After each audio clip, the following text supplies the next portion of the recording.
Hello,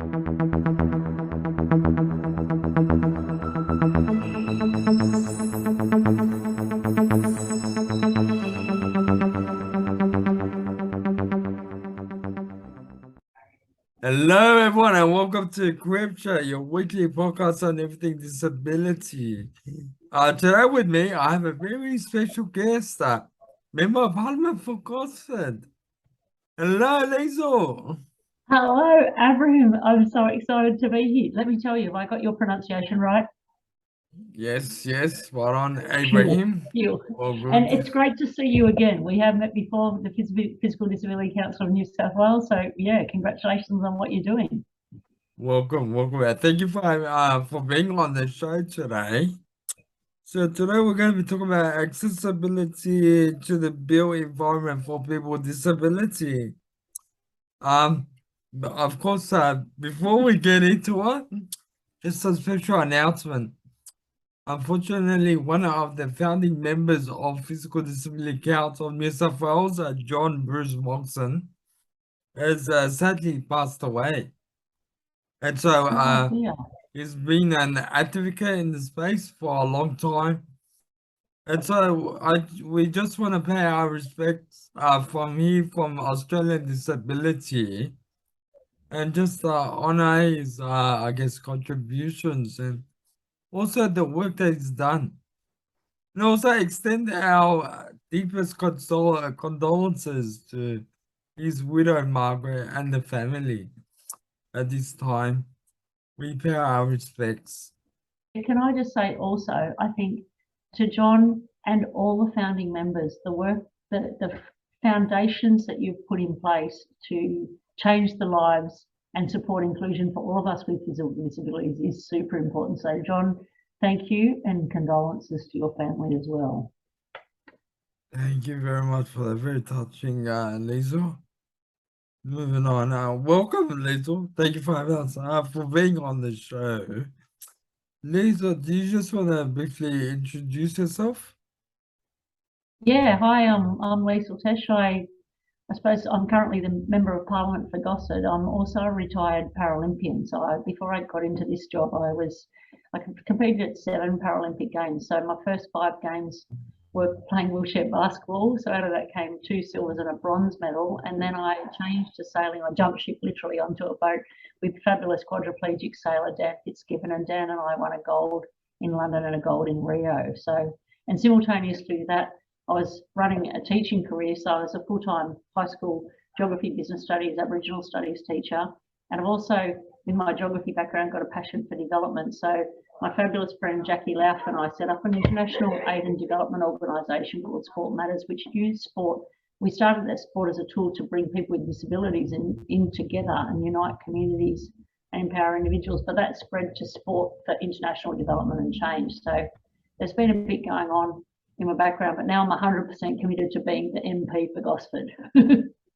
And awesome. I might also add, I'm an incomplete paraplegic, so I'm pretty much a full-time wheelchair user now as things degenerate and I get a bit of nerve pain, but I wear ankle foot orthotics and I walk short distances. So I've had a pretty, I think, amazing life to be able to live as living with this woman with a disability, making the most of opportunities. That's awesome. That's awesome. They're still keeping you so busy out there in the community. Wow. Yeah, so much achievement. So good on you. So why did you enter the state of Parliament in New South Wales? It was interesting. When I changed sports from basketball to sailing, I had a bit of time on my hands. I wasn't travelling up and down the expressway from the Central Coast to Sydney 3 nights a week for training. And so I joined the Labor Party because I thought that was the right thing to do to give back to my community. And I just believe Labor has made my life better. I got a free education from Gough Whitlam. I had my accident in Australia where Medicare meant that my whole hospitalisation and helicopter flight and the whole lot was free. And I think now Labor, with the everybody counts, I think that NDIS is an incredible policy. So I joined the Labor Party, never imagining I would become a local member of Parliament. But that's, I suppose, what took me on the journey to then sailing. My Paralympic sport wasn't in 2020. So when my local member's letter came in the post to say she was resigning, I sort of intuitively knew that I might be putting up my hand to be an MP, and goodness knows what that was going to be. And so hence I'm the first wheelchair using MP in New South Wales. So yeah, it's bit exciting, and a few challenges in there as well, Abraham. Wow, such an amazing achievement. It's good. Come quite a long way. When it comes to access to ramps, lifts, and public facilities and buildings in New South Wales, what are the guiding policies, standards, and codes that are applicable? Oh, don't get me started. No, this is really interesting because I've come into, and I'm not going to talk in boring policy words and standards and codes. I'm going to talk in pragmatic realities that impact our community. And I think my coming into the parliament, I've got a parliament that has got nice stairs out the front and a ramp that goes down the back to possibly the slowest lift in Australia, where I can go up the lift and get to my guests who have come in up the stairs to the parliament. At the back of the parliament had no ramps at all except the car ramp. So I would then go at the back of the New South Wales Parliament, have this thing called the Tree of Knowledge, where a lot of the big TV interviews are. So if there was something on or a protest out the back of Parliament, I would go down the stairs backwards in my chair, and then I'd come round the hospital to get back in the front where there's a ramp and access. In the end, after 2 years, I'm like, to hell with that and workplace health and safety, I'm going down the car ramp. So then I used to go down the car ramp whilst pushing the government from opposition. Like if we were in government, Labor would have done it. Like there's a wheelchair user in the parliament, fix this workplace, make it accessible. 4 years it took to get 2 more ramps into the parliament. We've now got a ramp into the Speaker's garden. So that's the example. And then even now in my own electorate, accessible codes are important. But what's actually happened at Point Clare train station for our accessibility upgrade, the government has promised a lift with ramps around it. There's space there to do it. They've put the community consultation plans out. When it's come to the build, they've taken something that was a step-free access from one side of the train station to the other, from one road to the other, and they've put 3 sets of stairs in, and they've taken the ramps completely out of the plans.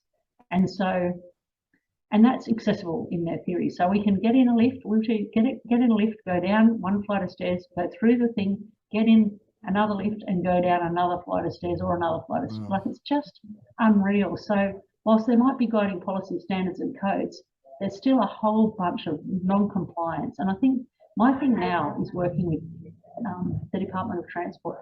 It might be compliant, but is it inclusive?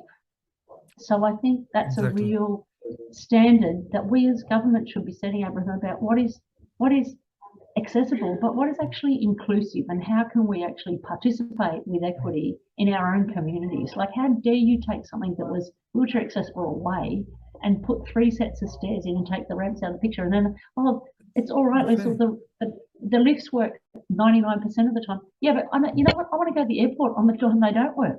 Like, you take, like, it's just crazy. So that's probably not the formal answer, but that's the pragmatic reality that we live with. And I will continue to fight. Exactly, spot on. It's all about inclusion, and it's very important. How is our right to fully accessibility legislated for in New South Wales? And which government minister has a carriage of the issue of accessibility to the built environment? Well, I don't know if you've been watching budget estimates this week, but the Minister, supposedly for disability, appears to have no responsibility whatsoever for accessibility or inclusion. So that responsibility apparently lies with the Minister for Transport, or the Minister for Education, or the Minister for Health. And accessibility, like, I don't quite know, given budget estimates this week, what the Minister for Disabilities actually has responsibility for in New South Wales. But I can tell you now, under a Labor government, Kate Washington, who is our shadow minister, would be the first person standing right beside me pointing out that this train station upgrade is not okay. And Transport for New South Wales, Transport Minister, you've got to find some money to fix this problem. Whereas that Minister for Disability, she ain't come near me, denying any knowledge. And so I really challenge, what is your job? Yeah, wow. So, what is their job exactly? there has been a bit of a, with the shift with the NDIS and where responsibility lies, like it really is interesting that in New South Wales, the Liberal government seems to have offloaded responsibility for inclusion to some extent. And I commend the Council for Disabilities and lots of disability groups who had to have massive protests to even keep the really, really important advocacy money that is super important, especially in the transition to the NDIS. It should have been something we had to fight for. It should have been something that we make sure we look after people with disabilities. And it's sort of sad that I'm a bit biased, but I don't feel that that's been happening all that well under the current regime. Yeah, we need to use our voice. Do you hear that? For the audience out there, it's important that we use our voice. We need to make change. Yeah, absolutely.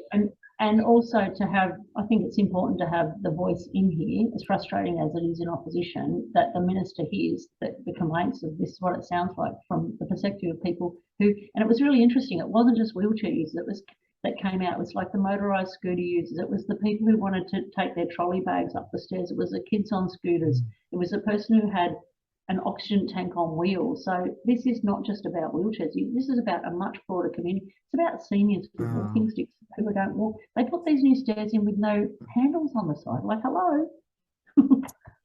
Yeah. Wake up. Yes. All good. What is like their approach, to their responsibility for the issue of accessibility in New South Wales?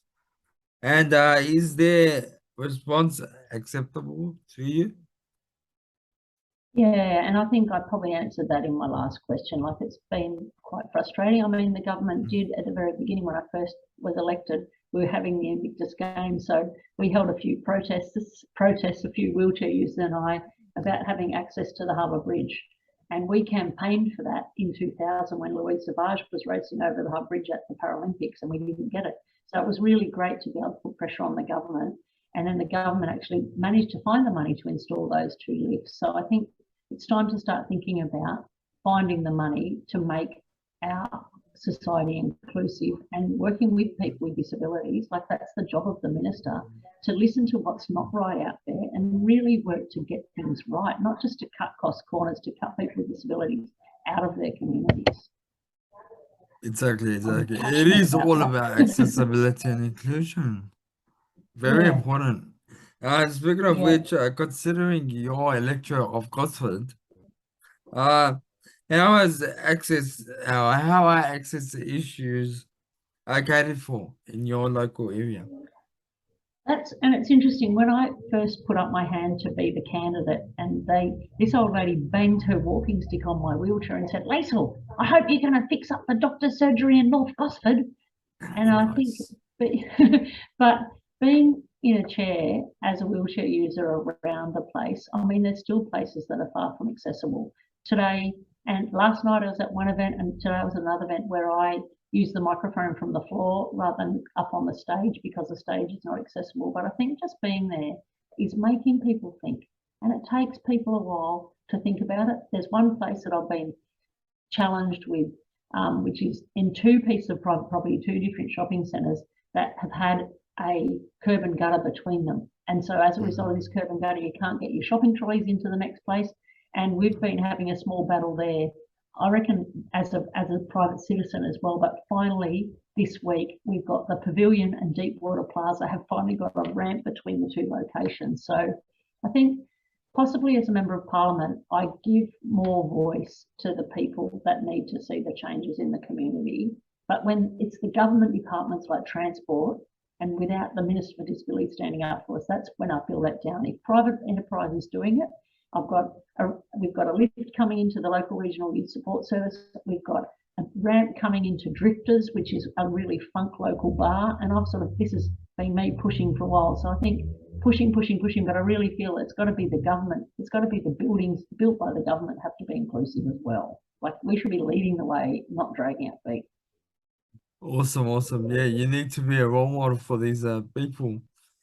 And you're doing a hell of a good job. Awesome. But there are some challenges. And so what kind of accessibility challenges do you face yourself in your life and occupation as an elected representative? Yeah, well, I mean, as I said, some of the venues aren't very accessible. There's one place where I get out of my chair and I waddle up the stairs and get someone to carry my chair up. But as I said, that place is getting a lift. That place is getting a ramp put in at the moment. So Nice. I think me being Awesome. there is just pushing away. My parliamentary office has got a ramp coming up the side. I've got a great big bathroom, which is really good. I've got parking out the back, which has got a step to get on one side, but I just swing around and go in the roller door. So I think like you've got to choose your battles. Like I think all of us who live with physical disabilities have to choose our battles about access and inclusion. And it's really quite a difficult thing. Like when that, as I said before, the access to the Hub Bridge or making the Parliament accessible, I really made my first challenge was a really public thing. It was access to Hub Bridge rather than my workplace. So the other thing, as I get older and my shoulders are getting older, I'll be looking at working with job access to maybe get a mobility device on the back of my manual chair to protect my shoulders a bit longer and get around the tough carpets of the Parliament House. Like seriously, federal Yeah. Parliament's got to be the softest carpet, which just makes it so hard. And our Parliament's not easy either. So there's a few day-to-day things as well, which like you just got to work out solutions. And as I said, choose your battles. Exactly. Manually rolling around on a wheelchair on carpet is not a great thing. It requires an extensive workout. You Yes, and I both indeed. know that. I All hear good, you. all good. Considering everything when it comes to accessibility for the built environment, how best can people with disabilities affect the process of sustainable policy changes in New South Wales and more broadly across Australia? Well, it's interesting. I've been down to Canberra and I've had a meeting with Jordan Steele, as Jordan, just to Yeah, talk about what we can do as a collective. We've got a parliamentarian who's an arm amputee, Matt Cowdroy in South Australia. We've got another member of the Western Australian Parliament who's in I think it's the Cannabis Party, who's also registered as having a disability. cannabis. So Wow. my vision now, and I said I will coordinate this, is to bring the four of us together so we have some conversations on a broader, like now that we've got Zoom, it's fantastic. So we can have broader conversations across New South Wales. I've done a presentation before with Ali France, who ran against Peter Dutton, who's a below knee amputee. So I think, and we've also, since I've been in the Parliament, we've set up something called Labor Enabled, which is a group of people with and without disability who are got Labor values, who are interested in policy change. So we meet on a regular basis as well. So for me, it's about letting people know that they have a right to have a voice and how they can reach out to their local member of Parliament about their disability concerns. A lot of that stuff, when it's NDIS, it's like, don't hesitate to reach out to your federal member of Parliament about your NDIS challenges, and reach out to your local member of Parliament about your physical community challenges, physical access challenges, especially on public property.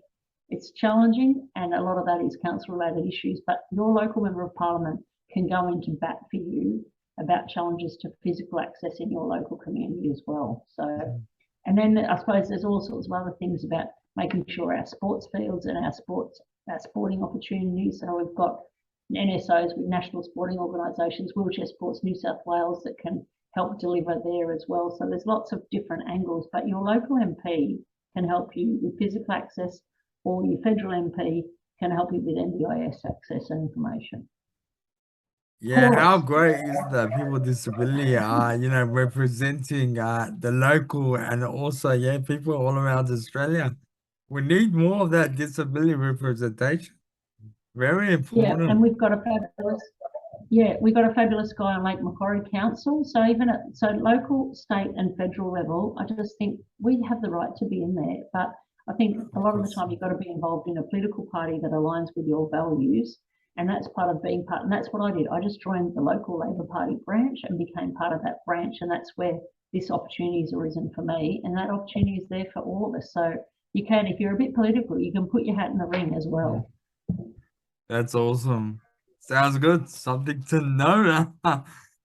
Anyway, thank you very much, Liesl, for I guess, allowing us to pick your brain and to help us understand, the role of Parliament.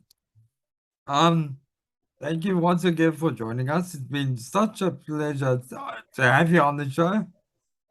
And look, we we always look forward to you coming back. And Yes, so my no, hat goes off to you. Keep doing what you do. You're amazing I'm at more it. than happy. Yeah, I'm more than happy to come back again. It's been fabulous talking to you. But seriously, reach out to your local state or federal MP if you've got issues about living life with challenges that you think they might be able to help with. Awesome. Thank you. And you've been watching CripChat, your weekly podcast on everything disability. Join us next time I will. as we talk about all things disability. Goodbye for now.